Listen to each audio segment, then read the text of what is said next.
तुमच्या डेमोक्रॅटिक पद्धतीने एका व्यक्तीला उमेदवारी देता, ती उमेदवारी जाहीर करता, ती उमेदवारी त्या व्यक्तीला न सांगता परस्पर रद्द करता आणि दुसऱ्या व्यक्तीला देता, ती दुसरी व्यक्ती तुमची उमेदवारी शेवटच्या दिवशी नाकारते. म्हणजे तुमचा पक्षामध्ये ताळमेळ काय? ही निवडणूक महाविकास आघाडी किंवा महायुतीपेक्षा बंडखोर डिसाईड करतील की सत्ता कोणाची असेल.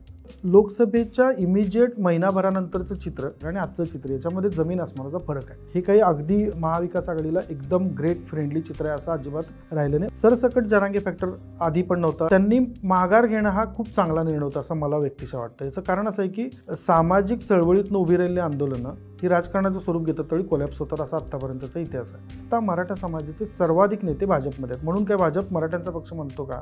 नाही. पक्षांच्या फुटीमुळं आणि पक्षांतरांमुळं महाराष्ट्रामध्ये जी नकारात्मकता आहे ती मात्र विधानसभेला दिसेल अशी भीती आहे. स्वातंत्र्याची 100री पूर्ण केलेला भारत कसा असेल? NH4, समृद्धी आणि शक्तीपीठ, महाराष्ट्राच्या हायवे संस्कृतीचं वास्तव नक्की काय आहे? आर्टिफिशियल इंटेलिजन्स माणसाचा स्पर्धक होणार का? बदलत्या काळाप्रमाणे आपलं खाणं कसं बदलतंय? महाराष्ट्राच्या विकासाचा तिढा नेमका काय आहे?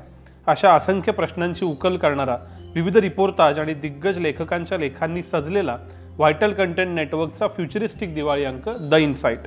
अंक घरपोच मागवण्यासाठी डिस्क्रिप्शनमध्ये दिलेल्या लिंकवर क्लिक करा. नमस्कार, मी विनायक पाचलक आणि थिंक बँकच्या बिहाइंड द सीन्समध्ये तुम्हा सगळ्यांचं पुन्हा एकदा स्वागत. दिवाळी संपलेली आहे आणि दिवाळी होताच महाराष्ट्रातली राजकीय दिवाळी मात्र अधिक वेगानं सुरू झाली आहे. त्यातले फटाके फुटत आहेत, बंडखोरांचे फटाके फुटत आहेत, वेगवेगळ्या राजकीय घटना घडत आहेत. आज आपण ज्या दिवशी एपिसोड शूट करतोय त्या दिवशी माघारीचा शेवटचा दिवस होता. त्याच्यातून खूप नवीन गोष्टी समोर येत आहेत. विशेषतः कोल्हापूरमध्ये काही वेगळ्याच घटना घडल्यात. त्या सगळ्याबद्दल आपल्याला चर्चा करायची आणि त्यासाठी पुन्हा एकदा माझ्याबरोबर आहेत दैनिक सकाळचे मुख्य संपादक सम्राट फडणीस सर. सम्राट, स्वागत आहे पुन्हा एकदा थिंक बँकवरती. आपण काही दिवसांपूर्वीच बोललो होतो, पण परिस्थिती वेगवेगळ्या पद्धतीनं बदलताना दिसते. मला राज्यातल्या परिस्थितीवर यायचं आहे, पण कोल्हापूर हा तुमच्या आणि माझ्या दोघांच्याही अत्यंत जिव्हाळ्याचा विषय असल्यामुळं सुरुवात कोल्हापूरपासून करू. मधुरिमा राजे यांची उमेदवारी, असं सगळ्यांनाच माहिती आहे की त्यांना उमेदवारीसाठी विचारलं होतं, आधी नाही म्हणल्या. मग दुसरा उमेदवार जाहीर झाल्यावरती स्टंट झाला सॉर्ट ऑफ, त्यातनं त्यांची उमेदवारी जाहीर करावी लागली सतेज पाटलांना आणि 4 दिवसात त्या माघार घेतात. काय घडलंय, कशामुळं घडलंय, काय परिणाम? मला सगळ्यात आधी काय घडलं ह्याच्या थोडं आधी येऊ. काँग्रेसचा महाराष्ट्रातला, भारतातला जो काही डिक्लाईन चा कारणं आहेत ना, ती कोल्हापूरच्या आजच्या घटनेतनं जास्त स्ट्रॉंगली समोर येतात असं मला वाटतं. काँग्रेसची परंपरा अशी राहिली की एखादा नेता जर जिल्ह्याच्या पातळीवर, विभागाच्या पातळीवर मोठा व्हायला लागला तर सगळे उरलेले नेते मिळून त्याला खाली खेचायचा प्रयत्न करतात आणि त्याच्यामध्ये मग जात, पक्ष, पद काही भान न ठेवता खाली ओढायचा प्रयत्न करतात. आणि सेम त्याचं प्रतिबिंब बराच काळाने काँग्रेस रिवाईव्ह झाली आपण महाराष्ट्रात जे म्हणतो, पण पाय ओढायची काँग्रेसची संस्कृती आहे ती आज कोल्हापुरात खूप चांगल्या पद्धतीने दिसली. आता येऊ की नेमकं काय घडलं. मधुरिमा राजेंनी अचानक माघार घेतली. मधुरिमा राजे छत्रपती घराण्यातल्या आहेत. त्याच्याही आधी माजी मंत्री दिग्विजय खानविलकरांची कन्या होत्या. दिग्विजय खानविलकरांचा कोल्हापूरच्या राजकारणावर एकेकाळी एक प्रभाव होता. तो प्रभाव दिग्विजय खानविलकरांच्या काळात दिग्विजय खानविलकरांना पराभूत बंटी पाटलांनी केलेलं होतं. आता बंटी पाटील जिल्ह्याचा काँग्रेसचा मोठा नेता म्हणून समोर येतो. अशावेळी जेवढे काही पक्षांतर्गत विरोधक असतात ते सगळे एकत्र येऊन काय राजकारण करू शकतात हे आजच्या जागेवरनं कळालं. जर आपण फक्त आकडेवारीवर गेलो तर या 1989 ते आत्तापर्यंत विधानसभेला फक्त 2दा काँग्रेसच्या हातात ती जागा आली आहे. ती काय जागा, काँग्रेसची जागा कोल्हापूर उत्तर किंवा कोल्हापूर शहर हा शिवसेनेचा खरा तर स्ट्रॉंगहोल्ड आहे. धनुष्यबाण बाळासाहेब ठाकरे आणि मग उद्धव ठाकरेंचा असेल, एकनाथ शिंदे असेल, तरीसुद्धा धनुष्यबाण या चिन्हाभोवती मतं गोळा करायची त्या शहराची ताकद आहे. तिथं जयश्री जाधव निवडून यायचं कारण बंटी पाटील होते. हेही मान्य केलं पाहिजे की त्यांची एक सहानुभूती हा भाग जरी पोटनिवडणुकीमध्ये होता तरी त्या नेतृत्व घेऊन, जबाबदारी घेऊन त्यांनी काही काम केलं. त्याच्यानंतर ज्यावेळी ह्या लोकसभा निवडणुकीला जागा वाटपाचा मुद्दा आला त्यावेळी पुन्हा आग्रह धरून ती जागा काँग्रेससाठी मिळवायचा प्रयत्न करून आणि काँग्रेसकडनं शाहू महाराजांनी उभं राहावं यासाठी प्रयत्न करण्यापासून सगळ्या गोष्टी केल्या. आता एका कंडिशनला बंटी पाटील किंवा सतेज पाटील हे किंगमेकरच्या भूमिकेत यायला लागले.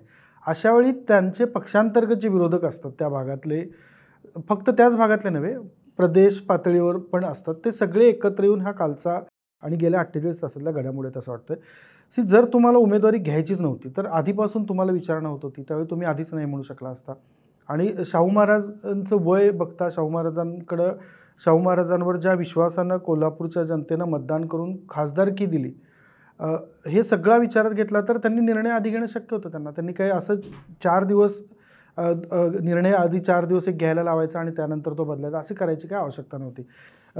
जर तुमचा विश्वासच नव्हता की निवडून येणार आहे किंवा आपल्याबरोबर सगळेच आहेत नेते असा विश्वास नसता, तर मग आधीच उमेदवारीसाठी प्रयत्न करायला नको पाहिजे होता. यात नुकसान काँग्रेसचं सगळ्यात मोठं झालं असं मला वाटतं, की जी जागा कोल्हापूर उत्तरसारखी जागा काँग्रेसला पुन्हा स्वतःकडे ठेवायची संधी होती.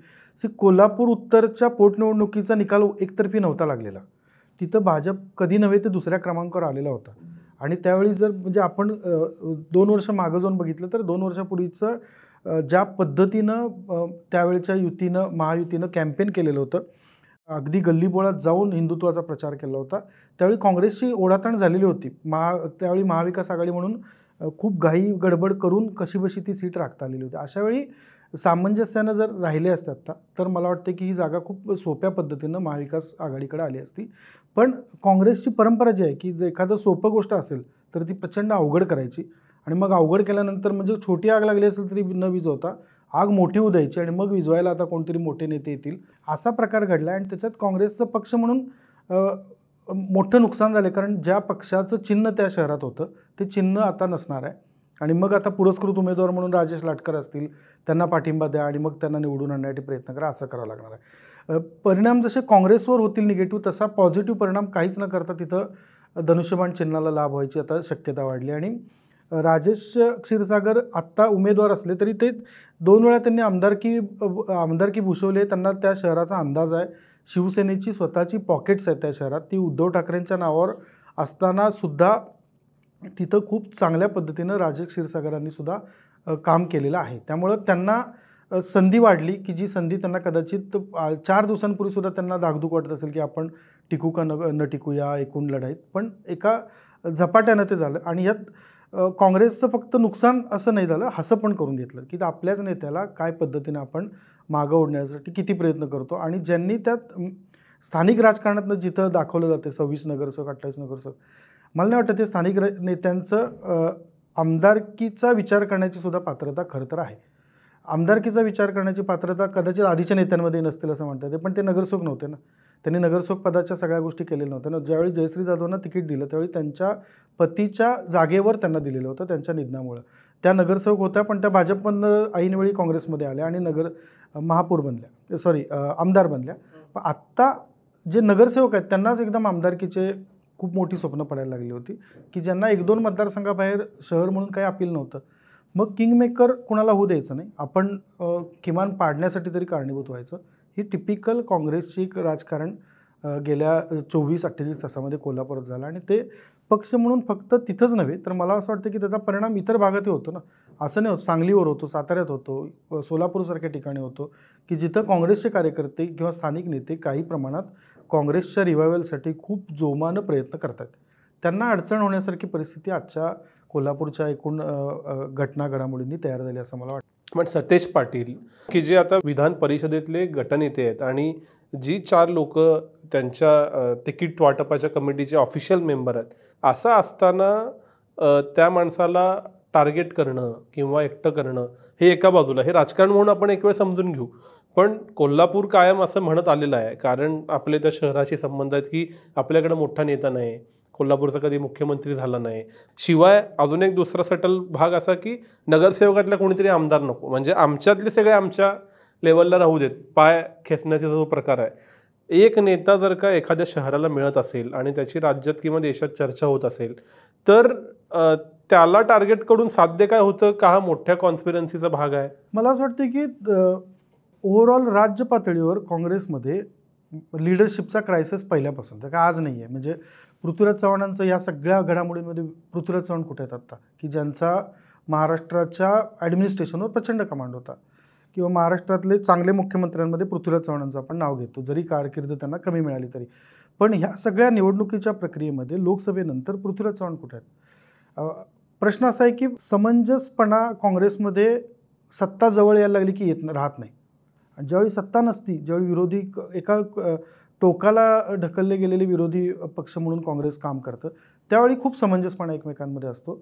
लोकसभा निवडणुकीनंतर तो समंजसपणा टप्प्याटप्प्यानं कमी कमी होत गेलेला दिसतो. आणि त्याची परिणती कोल्हापूरसारख्या घटनेमध्ये होती की जे तुम्ही एका तुमच्या डेमोक्रॅटिक पद्धतीनं एका व्यक्तीला उमेदवारी देता, ती उमेदवारी जाहीर करता, ती उमेदवारी त्या व्यक्तीला न सांगता परस्पर रद्द करता आणि दुसऱ्या व्यक्तीला देता. ती दुसरी व्यक्ती तुमची उमेदवारी शेवटच्या दिवशी नाकारते. म्हणजे तुमचा पक्षामध्ये ताळमेळ काय? तुम्ही की दिल्लीपासून मुंबईपासून कोल्हापूरपर्यंत जी चेन बसवलेली आहे, त्या चेनमध्ये कुठल्याच पक्षाला, कुठल्याच नेत्याला काही किंमत नाही का? असा खरं तर हा मेसेज गेला. ब्रॉड यानं मला नाही वाटत की सतेज पाटलांच्या एकूण पॉलिटिकल करिअरमध्ये हा फार त्रासदायक भाग असेल. कारण त्यांचं आत्तापर्यंतचं जर आपण पॉलिटिकल कारकीर्द बघितली तर जेव्हा जेव्हा त्यांना पुशबॅक केलेलं आहे त्यावेळी ते जोरानं परत पुढे आलेले आहेत. जेवढं मागं ढकलायला जाईल तेवढं ते पुन्हा पुढे येतात. त्यामुळं आत्ताच्या निवडणुकीसुद्धा ते त्यांच्या स्वभावानुसार ते रिॲक्ट पण झाले आज आणि उद्यापासून आक्रमकपणानं परत त्यांना हवा त्या उमेदवाराच्या प्रचाराला ते उतरतील. पण काँग्रेस म्हणून हा मेसेज चांगला नाही की तुमच्यातल्या सगळे 70च्या आसपासचेच उमेदवार पाहिजेत का तुम्हाला, का नेते पाहिजे आहेत? त्याच्या आतले जे नेते आहेत की जे मॅच्युअर आहेत, ज्यांचं वय पण कमी आहे आणि ज्यांना राजकारणात 2.5-3 दशकांचा अनुभव पण आहे, अशा नेतृत्वाला बळ द्यायच्या ऐवजी तुम्ही जर त्यांना स्थानिक पातळीवर त्यांना ते काँग्रेसच्याच भाषेमध्ये स्थानिक पातळीवर त्यांना छाटून ठेवलं की ते तिथंच रुजतात, फार इतर भागात येत नाहीत. असं केल्यानं पक्षवाढीला आणि पक्षाच्या नेतृत्वावर लोकांचा विश्वास असायला मर्यादा येतील आणि ते सगळे सिग्नल ह्या गोंधळातनं दिले. जर याच्यात शाहू महाराजांनी भूमिका घ्यायला पाहिजे होती ठामपणानं, ती पण त्यांनी घेतली नाही आहे. जर तुम्हाला नको होती घरात उमेदवारी तर तुम्ही आधीच सांगायला पाहिजे होतं. तुमच्यावर जनतेनं विश्वास टाकला, अशावेळी तुमच्यावर पण ती जबाबदारी आहे ना की नाही, मी उभं राहणार आहे आणि मी तुमच्या ह्या निवडणुकीला माझी सून उभं राहणार आहे, मी त्यांच्या प्रचाराला बाहेर पडेन, ही भूमिका घ्यायला पाहिजे. सगळीच जबाबदारी तुम्ही सतेज पाटलांवर ढकलून नाही राहू शकत ना. जर तुम्ही खासदार पदावर आहात तर तुम्ही ती जबाबदारी घ्यायला पाहिजे. ही सगळी माघार घेण्याची जी प्रक्रिया घडली ती एका काँग्रेसच्या जे कष्ट करून गेल्या 10 वर्षातले सगळ्यात चांगले दिवस काँग्रेसला यायची परिस्थिती आहे असं आपण सगळीकडे म्हणतो आहे, मानतो आहे. कार्यकर्ते ग्राउंडवर प्रयत्न तसा करतायत. अशावेळी कोल्हापुरातनं जो मेसेज दिला गेला आणि जे चित्र उभं राहिलं ते त्या कार्यकर्त्याला खच्चीकरण करणार आहे. आणि ते फक्त कोल्हापुरातलंच नाही असं मला वाटतं, गडचिरोलीत काम करणारा कार्यकर्ता असेल त्यालाही ते दिसतं ना की अरे आपण काल म्हणजे नेमकं काय चाललं, दिली एकाला उमेदवारी, त्याची काढून घेतली, दुसऱ्याला दिली, तो दुसरा ऐनवेळी शेवटच्या दिवशी शेवटच्या तासात माघार घेतो आहे, मग आपल्या पक्षाचे नेते काय करतात? हा प्रश्न कार्यकर्त्यांचं खच्चीकरण करणार आहे. आणि मतदारांना जे भाजपनं कित्येक वर्ष ते घालून दिलेले गेल्या दशकभरात आहे की ह्या पक्षामध्ये ताळमेळ नसतो, ते ताळमेळ नाही, आमच्यामध्ये वाद घालून आम्ही सिद्ध करून दाखवलं. हे पण काँग्रेसनं आज दाखवलं. मला राज्यातल्या बंडखोरीवर यायचं आहे, पण त्याच्या आधी शाहू महाराज हे फक्त खासदार नसून ते एका विचारांचं प्रतीक म्हणून बघितलं जातात. ते काय करतायत याच्यावरून राज्यभर मेसेज जातो, लोकसभेला तो गेला. अशा वेळेला शाहू महाराजांच्या घरामध्ये इनडायरेक्टली फॅमिली फ्यूड असल्याचं दिसून येतं. संभाजीराजांची भूमिका आणि शाहू महाराजांची भूमिका पूर्णपणे विभिन्न आहे. तर शाहू महाराज हे एक संस्थान आहे, म्हणजे व्यक्ती या अर्थानं संस्थान आहे, विचारांचं संस्थान आहे. त्यांच्या संदर्भातले होणारे फॅमिली फ्यूड, त्यांच्या मुलाचा असणारा वेगळा पक्ष, त्याचे राज्यभरचे उमेदवार आणि त्यांच्या घरात दुसऱ्यांदा असं काहीतरी घडणं, ह्यानं या विचारांच्या बद्दल काय मेसेज जातोय? शाहू महाराज म्हणजे एक त्यातलं मला वाक्य आवडलं, शाहू महाराज हे एक व्यक्तीच्या पलीकडे गेलेली प्रोसेस आहे आणि ते संस्था विचार अशा अर्थानं बघितलं जातं. ज्यावेळी पहिल्यांदा संभाजीराजे छत्रपती खासदार झाले त्यावेळीसुद्धा शाहू महाराजांनी दिलेली प्रतिक्रिया अशी होती की माझं याला समर्थन नाही आहे. ते ज्या पद्धतीनं झालेले आहेत, म्हणजे ते राष्ट्रपती नियुक्त होते पण भाजपनं पुरस्कृत केले, राष्ट्रपतींकडे शिफारस केली, अशा पद्धतीनं ती रचना त्यावेळीची होती. तर मी काही अशा विचारांना पाठिंबा देणार नाही हे शाहू महाराजांनी 15 सालीसुद्धा क्लिअर केलं होतं. मग त्यांच्या विचारांमध्ये फार गफलत नाही आहे. प्रश्न येतो तो संभाजीराजे छत्रपतींचा येतो की त्यांच्या भूमिका वारंवार बदलत गेल्या आणि त्या एकतर थेट भाजपच्या समर्थन करणारे एका काळ होते ज्यावेळी ते खासदारकी असताना, त्याच्यानंतरच्या भूमिका या नेमक्या संदिग्ध राहिल्यात. कधी काँग्रेसला समर्थन करणारे वाटू शकतात, कधी भाजपला असं वाटू शकतं हे आपले आहेत. आणि त्यांच्या मागं तयार होत असलेला एक जो वर्ग होता, तर विशेषतः मराठा क्रांती मोर्चाच्या काळामध्ये संभाजीराजेंच्या पाठीशी खूप मोठ्या प्रमाणावर मराठा तरुणांचा वर्ग झाला. त्याचा कुठे विचार केला त्यांनी? तर ज्या खासदारकी घेतानाही केला नाही, आत्ता खासदारकी संपल्यानंतर नवीन पक्ष स्थापन केल्यानंतरही केला नाही. त्यामुळं त्यांची अजून मला असं वाटतं की राजकीय विचारधारा किंवा राजकीय विचारसरणी त्यांची अजून पक्की व्हायची. ते अजून त्या स्टेजपर्यंत पोहोचायचे. शाहू महाराजांची ती आहे. ही असताना कुटुंबामध्ये ह्या पद्धतीचा ऐनवेळी उमेदवारी माघार घेण्याचा प्रसंग येणं हे मला वाटतं की संभाजीराजेंच्या पेक्षाही ह्या तिघांमधला जास्त प्रसंग होता. म्हणजे मालोजीराजे छत्रपती स्वतः आमदार राहिलेले आहेत. मधुरिमा राजेंच्या घरामध्ये सासर माहेर दोन्हीकडे राजकारणाचा पूर्ण अनुभव आणि आता शाहू महाराज खासदार आहेत. त्यामुळं ह्या तिघांमधल्या पॉलिटिकल अंडरस्टँडिंग नंतर माघार घ्यायचा निर्णय झाला. हा मला नाही वाटत खात्रीनं की हा काँग्रेसला फार विचारात घेऊन विश्वासात घेऊन निर्णय घेतला गेला असेल. काँग्रेसला विश्वासात घ्यायचा विचार झाला असता तर काँग्रेसनं विरोधच केला असता की अशी माघार घेऊ नका. म्हणजे मग सतेज पाटील असतील, नाहीतर चेन्नईत कुठल्याही म्हणजे केंद्रीय पातळीवरचं नेतृत्व असेल भाजप काँग्रेसचं, या प्रत्येकानं विरोध केला असता. त्यामुळे यांनी कौटुंबिक पातळीवर निर्णय घेतला. त्याच्या आधी गेल्या 24 तासांमध्ये ज्या घडामोडी मेजर घडत होत्या त्यात त्यांनी राजेश लाटकरांच्या घरी जाऊन त्यांची भेट घेणं आणि त्यांना माघारीची विनंती करणं आणि त्यांनी नकार देणं. आता लाटकर हे सतेज पाटलांनी निवडलेले उमेदवार आहेत, मग माघारीची जबाबदारी सतेज पाटलांनीच घ्यावी असा एक त्यातनं मतप्रवाह काही काळात अस्तित्व म्हणजे तोही तयार झालेला असू शकतो. आणि ते जर घेत नसतील तर मग आपल्याला समर्थन कसं पक्षाचं मिळणार असा एक भाग शक्यता जे आत्ता व्यक्त होतात. कारण यात कोणच ओपनली बोललेलं नाही एक्सेप्ट बंटी पाटील भडकलेले दिसले. त्याच्या पलीकडे कोण काही भाष्य केलेलं नाही. त्यामुळं दिसतं एवढंच की जर राजेश लाटकर माघार घेणारच नसतील तर मग आपण जिंकू शकत नाही. अशा वेळी मग आपण कशाला निवडणुकीच्या रिंगणात राहायचं, आपण बाजूला होऊ. हा व्यक्ती म्हणून किंवा वैयक्तिक पातळीवर केलेला विचार हा पक्ष म्हणून अजिबात नव्हता. मग ती शाहू महाराजांची म्हटलं तर ही चूक असू शकते की त्यांनी ज्या पक्षाच्या चिन्हावर खासदारकी आलेली आहे त्या पक्षाचा विचार तेवढा स्ट्रॉंगली केला गेला नाही जेवढा निर्णय मधुरिमा राजेंच्या बाबतीत घेतला गेला. आणि त्याचे परिणाम आता पक्षाला भोगावे लागतील. त्यामुळं फॅमिली फीडपेक्षा ह्या तिघांनी घेतलेल्या निर्णयामध्ये पक्ष कुठं दिसला नाही. हा व्यक्ती पातळीवर झाला. आपण नाही निवडून येत तर मग कशाला उभं राहायचं, ठीक आहे, पण तो पक्षाचं काय करायचं हा विचार त्याच्यात कुठं आला नाही. स्वाभाविकपणे कोल्हापूरला थोडा जास्त वेळ दिला, पण ते मान्य करून राज्याकडे येऊ की बंडखोऱ्या झाल्यात बऱ्याचशा ठिकाणी आणि आत्ताची अशी परिस्थिती आहे की बंडखोऱ्यांवरती निर्णय फिरू शकतात. तर अशा वेळेला तुमचं आजच्या दिवसभरातल्या घडामोडींनंतर आकलन काय आहे?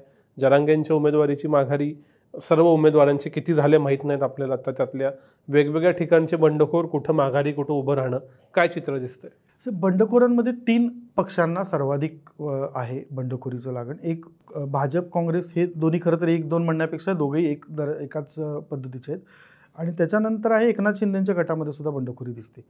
ह्याची कारणं अशी आहेत की ही दोघं जण यातले काँग्रेस भाजप आणि एकनाथ शिंदे हे 7.5 वर्ष तसं सत्तेवर आहेत. कुठल्या ना कुठल्या मार्गाने हे पक्ष सत्तेवर आहेत आणि काँग्रेसमध्ये आहे, कारण काँग्रेसला आता बरे दिवस येतील अशी शक्यता दिसते. त्या मानानं कमी पण प्रभावी बंडखोरी शरद पवारांच्या पक्षात आहे की जिथं इंदापूरसारख्या ठिकाणी प्रवीण मानेंनी माघार घ्यायला नकार दिला. ज्या प्रवीण मानेंनी सर्वाधिक काम लोकसभा निवडणुकीच्या काळात केलं त्यांना ऐनवेळी उमेदवारी न देता हर्षवर्धन पाटलांना दिली. आणि हर्षवर्धन पाटील लोकसभेमध्ये काय पद्धतीने प्रचार करत होते, जरी ते म्हणत असतील आता की अदृश्य हात माझा होता सुप्रियाताईंच्या विजयात, पण प्रत्यक्षात ग्राउंडवरची परिस्थिती काही तशी नव्हती त्यावेळी दिसत. तिथं प्रवीण माने काम करत होते. त्यामुळे अशा ह्या 3 पक्षांमध्ये प्रमुख आणि त्याच्यानंतर उर्वरित पक्षांमध्ये त्यातही शरद पवारांचा पक्ष प्रभावी आहे की ज्या इन्फ्लुएन्शियल बंडखोर आहेत अशा दिसत आहेत.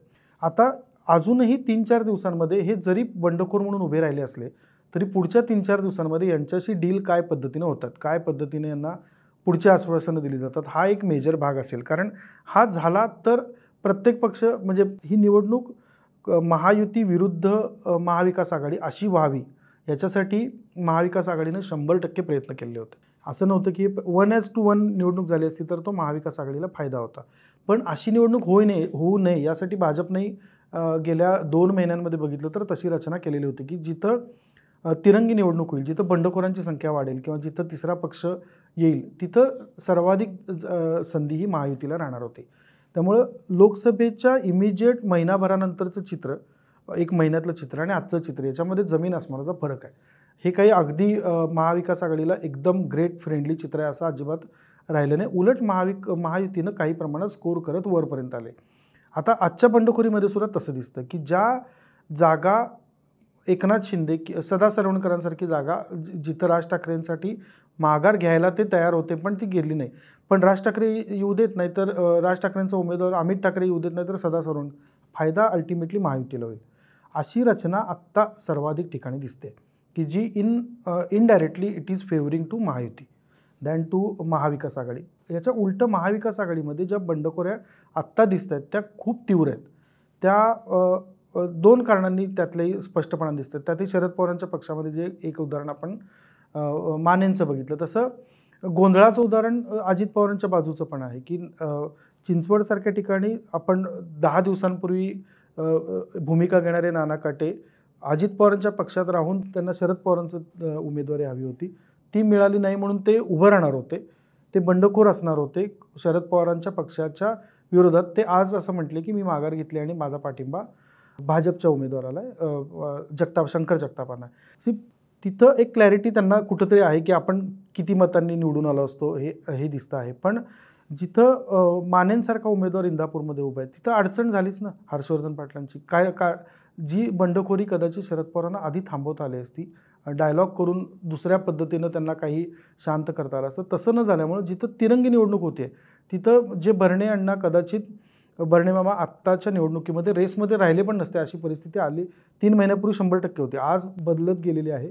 पण 3 महिन्यापूर्वी ज्यावेळी त्यांच्या लोकसभा निवडणुकीमध्ये त्यांचा एक व्हिडिओ व्हायरल झाला, त्याच्यात ते शिवीगाळ करतात, मारहाण करतात, त्याच्यानंतरची तिथली नकारात्मकता, याचा लाभ जितका हर्षवर्धन पाटील माने नसताना उठवू शकले असते तेवढा आता उठवू शकणार नाहीत. ही बंडखोरी न रोखता आल्याचा महाविकास आघाडीला फटका अगदी जरूर बसेल असं वाटतं. आणि त्याचवेळी तमनगोंडा रवी पाटीलसारखा उमेदवार रिंगणात ठेवणं, गोपीचंद पडळकरही ठेवणं आणि मग तिथं विक्रमसिंह सावंतांची जतमधनं जेवढी मतं कमी करता येतील तेवढी कमी करणं, या मार्गानं भाजप आणि महायुतीची रचना चालली असं मला वाटतं. यातल्या जवळपास महाराष्ट्रातल्या 150च्या आसपास जागा फिक्स असतात की त्यात तो पक्ष किंवा उमेदवार निवडून येणारच आहे. उरलेल्या ज्या 138 जागा राहणार आहेत, 135 जागा, तिथं मॅक्सिमम ठिकाणी बंडखोरी जर दिसत राहिली, उद्या दुपारपर्यंत जास्त चांगल्या पद्धतीने चित्र क्लिअर होईल. जरी आज माघार असेल तरी बंडखोर खरंच रिंगणात राहणार आहेत का ते अजून पत्रकार परिषदा घेऊन स्पष्ट करतील. हे जे 135 मतदारसंघ आहेत इथं जर 50% ठिकाणी बंडखोर राहिलेच तर मग आपण जे आधीपासून असं वाटतंय की ही निवडणूक महाविकास आघाडी किंवा महायुतीपेक्षा बंडखोर डिसाईड करतील की सत्ता कोणाची असेल, आणि त्या दिशेनं आत्ता पहिली स्टेप तरी त्या दिशेने गेली असं वाटतं. असं काहीतरी होईल का की एकतर दिवस कमी उरलेत, 14 दिवस, याच्यामध्ये कुठली एकच हवा तयार होणं अवघड वाटतं, कदाचित होईलही आणि आपला शब्द पाठीमागं घ्यावे लागतील. तर अरिथमॅटिकवरची इलेक्शन होणार का, की उदाहरणार्थ पर्वतीमध्ये आबा बागुल लढतायत, सचिन तावरे लढतायत आणि याच्यामुळं मग अरिथमॅटिकवरच ती इलेक्शन भाजपची सुटू शकते, असंच काहीतरी शिवाजीनगरमध्ये, पुण्याची उदाहरणं घेतली तर असं राज्यभरामध्ये अरिथमॅटिकवरतीच निकाल लागणार आहेत का? लोकसभेचा निवडून आलेल्या जागा, आपण फक्त बऱ्याचदा चर्चा करतो लोकसभेची निवडून आलेल्या जागांची, पण मिळालेल्या मतांचं जर गणित बघितलं तर फार प्रचंड गॅप नाही आहे. म्हणजे आता 15-20 लाख मतांचा गॅप आहे, 25 लाख मतांचा गॅप आहे महायुती आणि महाविकास आघाडीत, असं नाही आहे. तो गॅप अतिशय कमी आहे, 4-5 लाख मतांचा गॅप आहे. हा जर गॅप मी 288 मतदारसंघांमध्ये विभागला तर मला ॲक्च्युली निवडून यायला 2 ते 3 हजार मतं मी इकडं तिकडं जर फिरवू शकलो तरी खूप झालं. त्यामुळे ही निवडणूक 100% अरिथमॅटिक आहे. एकतर पक्षांची संख्या जास्त आहे, पक्षांची संख्या 4 ऐवजी थेट सत्ताधारी आणि विरोधकांची संख्या 6 झालेली आहे. त्यात पुन्हा छोटे पक्ष आहेत. अशावेळी मिळणारी मतं म्हणजे काय, मतदारांची संख्या तर ड्रास्टिकली वाढत नाही आणि दोन्ही पक्षांना मिळणाऱ्या मतांमध्ये 49% आणि 50%, 1%चाच फरक आहे. अशावेळी अरिथमॅटिक जर स्ट्रॉंग वापरलं गेलं, आणि आता अगदी उदाहरण घेऊ की कसब्यासारख्या मतदारसंघामध्ये जिथं पोटनिवडणूक राज्यभर गाजली आणि जिथं काँग्रेस निवडून आले, बरेच वर्षांनी काँग्रेस निवडून आल्यामुळे त्याचा गवगवा झाला. पण तिथं ज्यावेळी कमल व्यवहारे उभे राहतात, कमल व्यवहारे निवडून येणार नाही ते कमल व्यवहारेंनाही माहिती असू शकतं, पण कमल व्यवहारे जी मतं, जो चंक मतांचा घेऊन जातात तो कोणाला तोट्याचा आहे. तर ही निवडणूक अरिथमॅटिकमध्ये जे ह्या दोघांच्या पलीकडचे उमेदवार आहेत, महाविकास आघाडी आणि महायुती, यांच्या पलीकडे जे बंडखोर म्हणून रिंगणात आहेत किंवा छोटे पक्ष म्हणून रिंगणात आहेत, ते किती मतं पूल करतात ती 1000 असतील तरी पुरेसं आहे. म्हणजे आत्ता आपण शिवाजीनगरचं उदाहरण घेतलं. शिवाजीनगरसारख्या ठिकाणी ज्यावेळी सिद्धार्थ शिरोळे 5,000-5,500 मतांनी निवडून आले असतात, त्यावेळी तिथं महेश आनंदसारखा उमेदवार ज्यावेळी काँग्रेसचा बंडखोर म्हणून उभा राहतो, नगरसेवक असतात, त्यांची कपॅसिटी 7,000-8,000 मतांची आहेच ना. मग ही 7,000-8,000 मतं कुणाची जाणार? ही काँग्रेसची ज्यावेळी जातात त्यावेळी सिद्धार्थ शिरोळेंना आणि मार्ग सोपा होतो. ही रचना भाजप गेले 3.5-4 महिने राबवत आहे. आणि आपण कितीही नाही म्हटलं तरी लाडकी बहीण योजना त्याचाच भाग होता ना. मला जेवढीच मतं पाहिलं आहेत तेवढ्या मतांसाठी त्याच्या मी 5 पट गुंतवणूक करीन, मला 20% तरी मिळतील. मी ₹100 गुंतवले तर मला ₹20 तरी परत मिळतील. या हिशोबाने हे अरिथमॅटिक चाललं आहे. आणि ते अरिथमॅटिक काही काँग्रेसला माहीत नव्हतं असंही नाही आहे ना. ते शरद पवारांना जास्त चांगलं माहिती आहे किती मतांनी कोण निवडून येऊ शकतं आणि जिंकण्यासाठीची मतं किती पाहिलं आहेत. ती जो कमी करतोय त्याला रोखणं, त्याला अडवणं याच्यासाठी काम करायला पाहिजे. काँग्रेस तितक्या इफेक्टिव्हली करू शकलेलं नाही आत्ता, असं आजचं वाटतंय. तितकंच ते भाजपनं सोयीनं पण ठेवलेत असंही म्हणता येतं. कारण हे उमेदवार सत्तेच्या भोवती राहायसाठी प्रयत्न करतात, त्यामुळे सत्तेच्या दूर जावं असं नाही आहे त्यांचं. बंडखोरांना आणि अपक्षांना पहिल्यांदा हवा कळती कुठल्याही राजकारण्यांपेक्षा, म्हणजे सत्ताधारी किंवा विरोधी राजकारण्यांपेक्षा दोघांना हवा कळती. ते ज्या पक्षाच्या भोवती राहून त्याला फायदा करून द्यायचा प्रयत्न करतात तो पक्ष सत्तेच्या दिशेने जायला वाटचाल करतोय असं दिसतं. मनोज जरांगेंनी उमेदवार मागं घ्या असं सकाळी प्रेस घेऊन सांगितलं. त्यांनी आधी सांगितलं कुठं लढायचं, कुठं पाडायचं. काय जरांगे फॅक्टर आहे या विधानसभेत? आहे, मध्य मराठवाड्यामध्ये आहे, तो नाकारता अजिबात येत नाही. तो पश्चिम महाराष्ट्रातल्या सोलापूरसारख्या ठिकाणी, नगरसारख्या ठिकाणी आहे, कोल्हापूरसारख्या ठिकाणी सुद्धा तो येतो, साताऱ्यात येतो, सांगलीच्या पूर्व भागामध्ये येतो. सरसकट जरांगे फॅक्टर आधी पण नव्हता, त्यात काही शंका नाही. जरांगेंच्या राजकीय भूमिकेला मराठा समाज किती प्रतिसाद देतो हा वेगळा मुद्दा आहे. त्यांच्या सामाजिक भूमिकेला 100% समर्थन केलेलं आहे. त्यांनी माघार घेणं हा खूप चांगला निर्णय होता असं मला व्यक्तिशः वाटतं. याचं कारण असं आहे की सामाजिक चळवळीतनं उभी राहिलेली आंदोलनं ही राजकारणाचं स्वरूप घेतात त्यावेळी कोलॅप्स होतात असा आत्तापर्यंतचा इतिहास आहे. ही आंदोलनं मी ज्या भावनेनं जरांगेंच्या मागं उभं राहिलेलं आहे, मोर्चात गेलेलं आहे, माझी राजकीय भूमिका काही असू शकते पण माझी सामाजिक मागणी एक आहे. तुम्ही ज्यावेळी राजकीय भूमिका घ्यायला लागता आणि राजकीय भूमिका घेऊन राजकारणात उतरायला लागता त्यावेळी मग तुम्ही बाकीच्यांच्याच गटाचा भाग बनता ना. ज्यांना तुम्ही म्हणजे ते नाही आहेत, आमच्याकडे ही एक्सक्लुझिव्हिटी आहे की आम्ही राजकारण न करता समाजासाठी उभं राहतो आणि नाही आता आम्ही उमेदवारच उभं करतो. आता उमेदवार उभं करायला लागल्यानंतर जरांगेंना प्रॉब्लेम आला असता आणि तो सामाजिक आंदोलनं म्हणून अतिशय चांगला मेसेज गेला नसता. कारण राजकारणाचं जसं आत्ता आपण म्हटलं अरिथमॅटिक आहे. जरांगे ग्राउंडवरच्या मराठा समाजाची मानसिकता समजून घेण्याचं उत्तम नेता आहे. पण त्यांनी आज सकाळी पण असं म्हटलं की माझं राजकीय आकलन चांगलं आहे. राजकीय आकलन आपलंही असतं पण आपण निवडणुकीला नाही उभं शकत ना. तर निवडणुकीला उभं राहून निवडून येणं आणि माझ्या सभेला गर्दी असण्यात फरक आहे. मग तसं असतं तर राज ठाकरेंना कोट्यवधी मतं मिळायला पाहिजे होती. बाळासाहेब ठाकरेचे एक सभा लाखांच्या व्हायच्या पण ठाकरेंच्या जागा मर्यादितच निवडून यायच्या. तर राजकारण वेगळं आणि मी ऐकायला येणं वेगळं आणि समाजकारण वेगळं. ह्या घटनांमध्ये जरांगे अडकले असते आणि मला असं वाटतं त्यांनी माघार घेतल्यामुळं फायदा जरांगेंचा आणि मराठा आंदोलनाचा झाला. उद्या कुठल्याही पक्षाचं सरकार आलं तरी आंदोलन म्हणून जरांगे एक भूमिका घेऊ शकतात, जे कदाचित ते निवडणुकीला उभं राहिले असते तर घेऊ शकले नसते. निवडणुकीमध्ये जर त्यांनी उभे केलेले उमेदवार पराभूत झाले असते तर त्या आंदोलनाचं खच्चीकरण झालं असतं, जे आता होणार नाही आहे. म्हणजे एका अर्थानं तो भाग वाचला गेला. दुसरा सामाजिक म्हणजे ह्या स्वरूपाची आंदोलन उभी करायची का नाही पुढच्या काळात हा पण विचार आला असता. तसं न होता आता ती उभी पण राहतील. जरांगेंचं मॉरली जरांगे स्ट्रॉंग राहतील की मी कुणाला समर्थन केलेलं नाही आहे, माझा उमेदवारच उभा राहिलेला नाही. त्यामुळं प्रत्येक पक्षाला ते त्यांचा फायदा तोटा दोन्ही होणार आहे. त्यामुळं असं नाही होणार की फक्त एकाच पक्षाला फायदा होईल, एकाच पक्षाला तोटा होईल.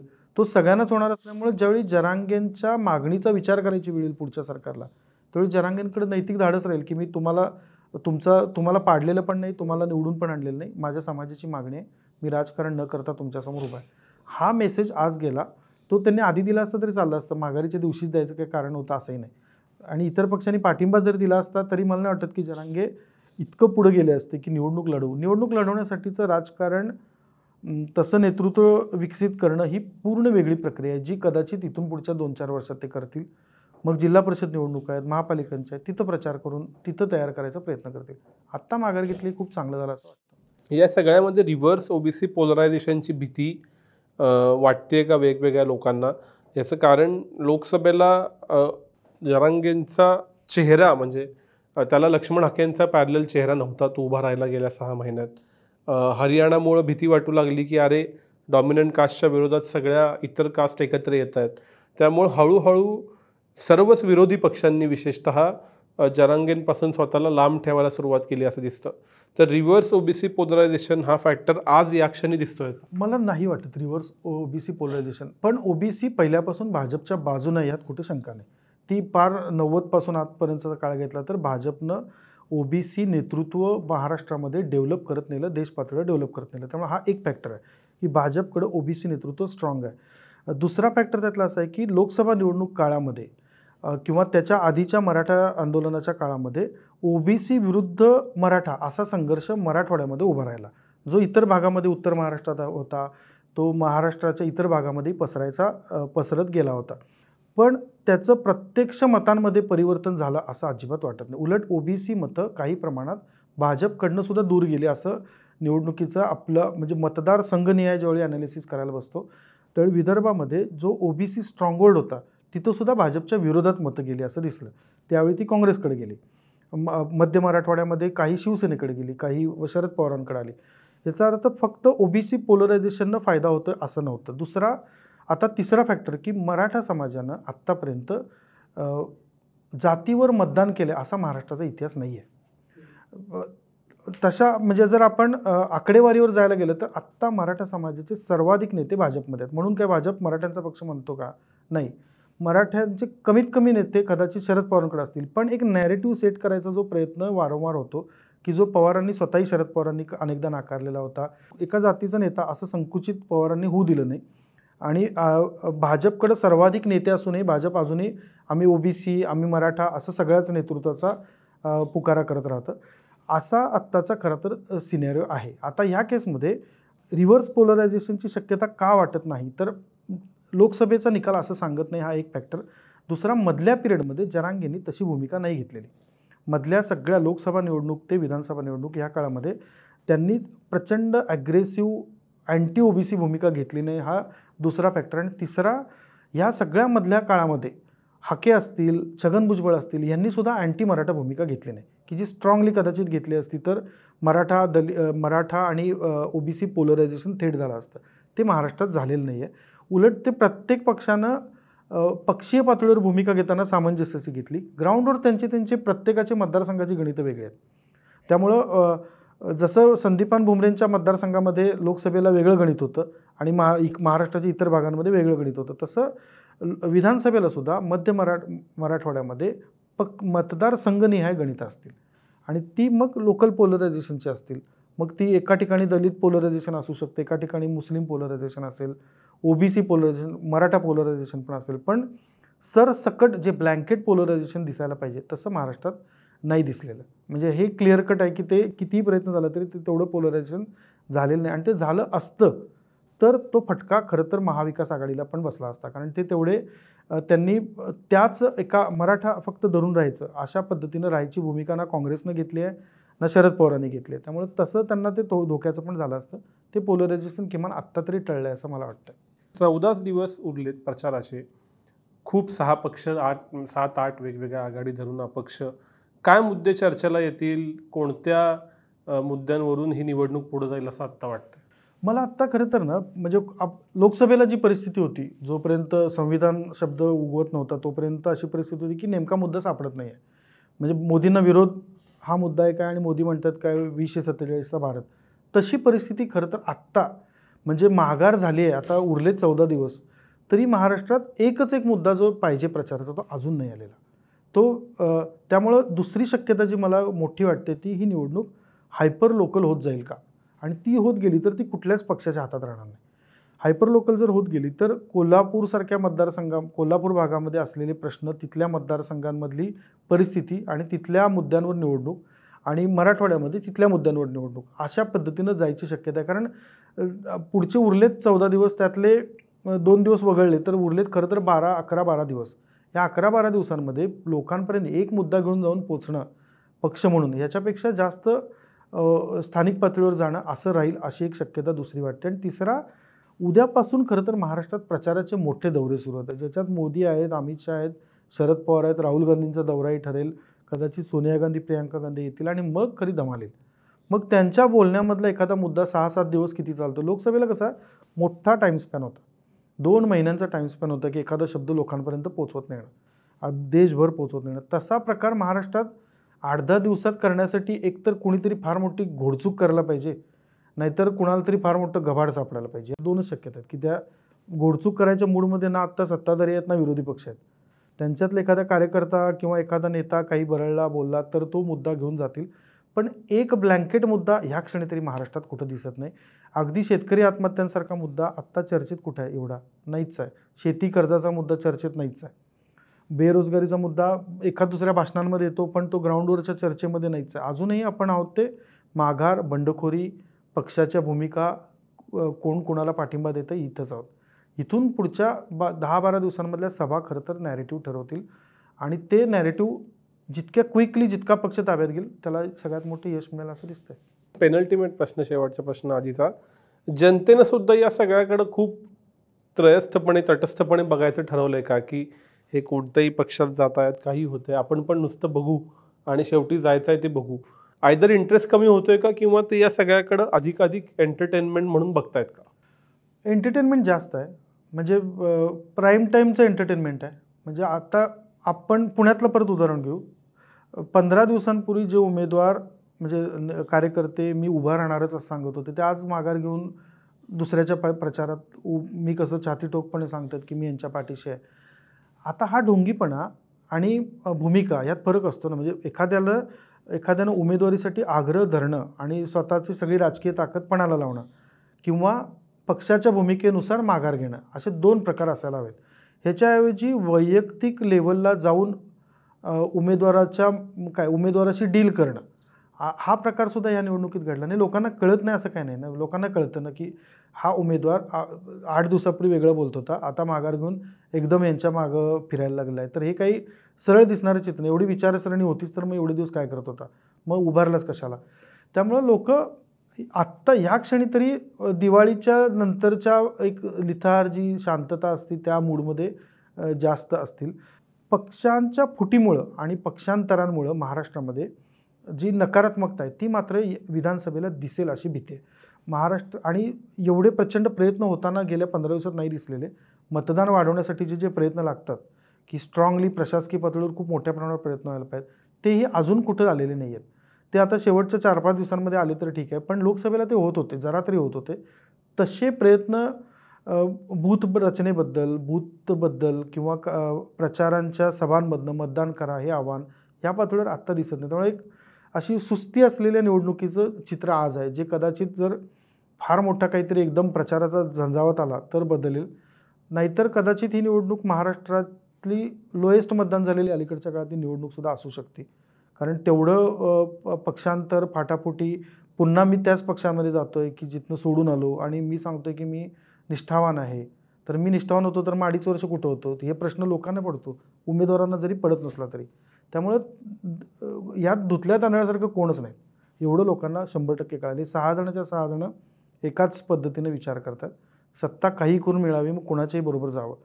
त्यामुळं ती एक नकारात्मकता आहे मतदारसंघांमध्ये आहे, मतदारांमध्ये आहे. ती कुणाच्या फायद्याची ठरेल नाही आता सांगता येणार, पण आहे ती एवढी 100%. शेवटचा प्रश्न, 4 नोव्हेंबर आत्ता आपण रात्री 9-9:30ला शूट करतोय. उद्या सकाळी मतदान झालं तर कुणाला किती जागा? मला असं वाटतं की किती जागा नाही सांगता येणार, पण महाविकास आघाडी जेवढं स्कोर केलेलं होतं लोकसभेनंतर ते खूप मोठ्या प्रमाणावर खाली आलेली असेल.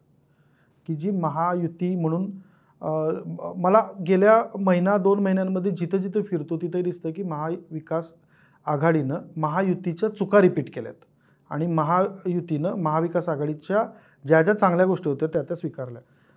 शेवटच्या दिवसापर्यंत उमेदवारी न देणं, म्हणजे ऐनवेळी याला माघार घ्यायला लाव, त्याला माघार घ्यायला हे करणं, हे सगळं भाजपनं आणि महायुतीनं 2024च्या म्हणजे आपण जर एप्रिल-मेमध्ये बघितलं तर महाराष्ट्रात हा गोंधळ घालून ठेवलेला होता. जागा शेवटपर्यंत घोषितच केल्या नाहीत, त्यामुळे त्या जागा गेल्या. त्या चुका त्यांनी नंतर दुरुस्त केल्या. त्यांनी सरकारी पातळीवर असलेला लिथार्जी हटवली. जर मी असं म्हटलं असतं की 160 जागा महाविकास आघाडी लोकसभा निवडणुकीनंतर लगेच घेईल, तर ती जागा आता मी गॅरंटेड सांगेन की त्या 15-20नं कमी झाल्या आहेत. ते कदाचित त्यापेक्षा जास्त कमी झाल्या असतील. आणि जर 120 जागांमध्ये महायुती अडकली असती तर ती 15-20 जागा पुढे सरकले. त्यामुळे ह्या दोन्हीही पक्ष आत्ता या क्षणी नेक टू नेक येऊन पोचले. मुख्यमंत्री पदाचा चेहरा अनावश्यक वाद घालून, भांडणं घालून, ते एकदा उद्धव ठाकरेंना पुढं करा, एकदा नाना पटोलेंना पुढं करा, अनावश्यक गोष्टींमध्ये जो वेळ महाविकास आघाडीनं वाया घालवला तो महायुतीनं त्या 20-25 जागांमध्ये जास्त स्कोर केला असं वाटतं. आणि ते आत्ता दोन्ही पक्ष जवळ आलेत, दोन्ही गट जवळ आले, दोन्ही आघाड्या जवळ आल्यात. आणि पुढच्या 2-4 दिवसांमध्ये पेक्षाही शेवटच्या 2-4 दिवसांमध्ये कळेल की काय लेवलला हे आलेले आहेत, म्हणजे कुणी त्यातला जास्त स्कोर केला. त्यामुळे ॲडव्हान्टेज न देता मी आत्ता 50-50पर्यंत आजच्या परिस्थितीमध्ये देऊ शकेन. आणि मला कायम असं वाटतं की बंडखोरी निवडणूक ठरवतील. त्यामुळे 4 जागा जरी पाय असतील तरी जे बंडखोर कुणाच्या बाजूने उभं राहतात त्याच्यावर ते अंतिम निकाल ठरेल. बंडखोर काय करतात ते बघूया. प्रचाराच्या धुळाकाळी आपण लक्ष ठेवू. पण तुम्ही वेळ दिलात आणि कोल्हापूर ते राज्य अशा सगळ्या स्पेक्ट्रमबद्दल आपण चर्चा केली, त्याबद्दल खूप खूप आभार. धन्यवाद.